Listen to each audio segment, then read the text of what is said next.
You got me. The secret is cooking, but don't click off just yet. Let me explain a little bit more about this. Now everyone knows that cooking has a ton of different benefits. You know, there's health benefits because you know exactly what's going on in your food. There's also financial benefits because it's still cheaper than going out, believe it or not. You know, as expensive as groceries have gotten, you're still looking at less than $25 per plate to cook your own dinner. But aside from those obvious benefits, there's also a lot of unique benefits that cooking offers that people tend to not really think about on a regular basis.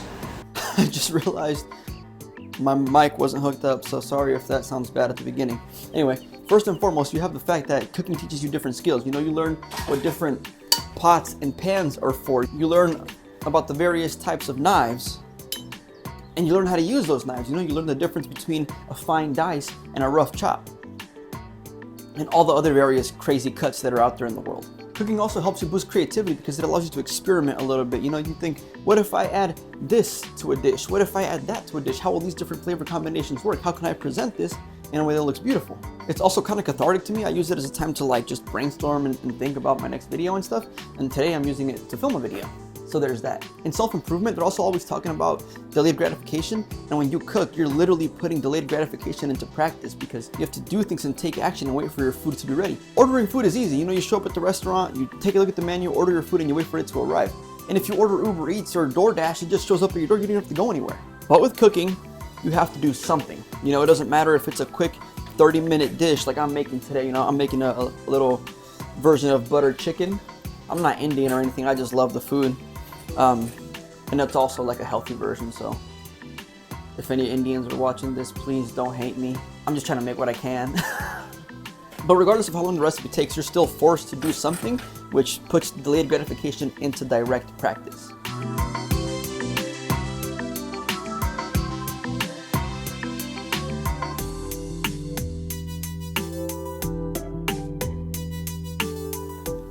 Cooking also offers a sense of accomplishment and satisfaction because when you cook a delicious meal, you can take pride in your culinary skills and enjoy the fruits of your labor, something that you directly made with your own hands. Trust me when I say that there's very little out there that can beat the feeling of feeding people something that you made and they enjoy it, they think it's delicious. Like you can't beat that feeling. By the way, if you're enjoying this or finding it interesting at all, please like and subscribe. Thank you.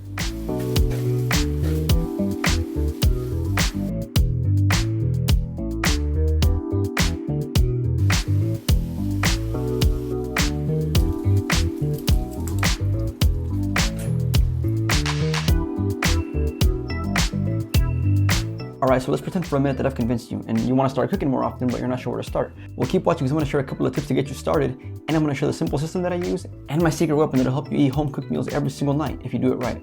But first I'm going to eat this because it looks pretty damn good, so I'll catch you in a minute. The food was delicious, but now let's get into the tips. Tip number 1 is going to be start things off slow. Listen, if you've never cooked before, jumping right into cooking 3 full-blown meals a day, breakfast, lunch, and dinner, is going to burn you out. You're just going to get tired of it and you're going to stop and you're going to go back to ordering takeout. Yes, I understand that Joshua Weissman's recipes all look super delicious, and I've made a couple, they are really good, but it's just not gonna work for a beginner. And as a side note, stop ordering DoorDash all the time. It's just a waste of money and the food arrives lukewarm anyway, so it's not like it's even delicious, just stop it. Anyway, instead what you wanna do is just start off with those simple recipes. You know, I'm talking like dinner in 30-minute recipes. That's what I did today. This will allow you to start getting comfortable in the kitchen, you know, learning how to use a knife, how to use all the different pots and pans. This is gonna help you get into it with baby steps and you won't feel overwhelmed. And then once you're feeling a little more confident in the kitchen, you can add in some more complicated recipes. Tip number 2, when you're just getting started, cook with other people. Cook with your friends, your siblings, your girlfriend, whoever, just get other people involved. What this does is it turns cooking from a chore into a social activity. You get to share the workload, you get to share some tips, and plus it just makes it a little more fun. If you can find ways to make cooking more enjoyable, you're more likely to stick with it, so do whatever you think that may be. Tip number 3, plan your meals out. This is where I get into my super simple system to eat a home-cooked meal every single day. Listen, I get it. I have a busy life too. I work 40+ hour weeks and then I spend 10 or more hours on YouTube every single week. Add chores and just everything else in life on top of that, and it leaves very little time to actually cook. So how do I do it? Well, it all starts off with planning your meals, and that's where my secret weapon comes in, this meal planner. What's awesome about this thing is that it has 2 sections, right? One for your meals and one for the actual groceries.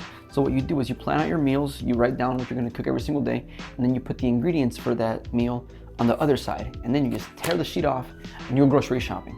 That simple. Now you're probably thinking, yeah, but once you have the ingredients, how do you have time to cook and eat a home-cooked meal every single day? Well, I do it by only cooking dinner. Now that probably doesn't make a whole lot of sense to begin with, but let me explain. First and foremost, I don't really eat breakfast, and my wife doesn't either, so we kind of just skip that for most days. So the way this works is that my wife and I will take turns cooking dinner depending on who's working and who's not, and then we'll eat dinner that night, and the leftovers we'll take to work for lunch the next day. So with that, we manage to eat 2 home-cooked meals a day, lunch and dinner, while only cooking once. And we only have leftovers once, so we don't get tired of eating the same thing. By the way, I'm going to link the grocery list in the description because this thing is freaking amazing. So if you guys want to check it out, it'll be down there. Anyway, y'all, that's literally it. We tend to overcomplicate things, but eating home-cooked meals really is that simple.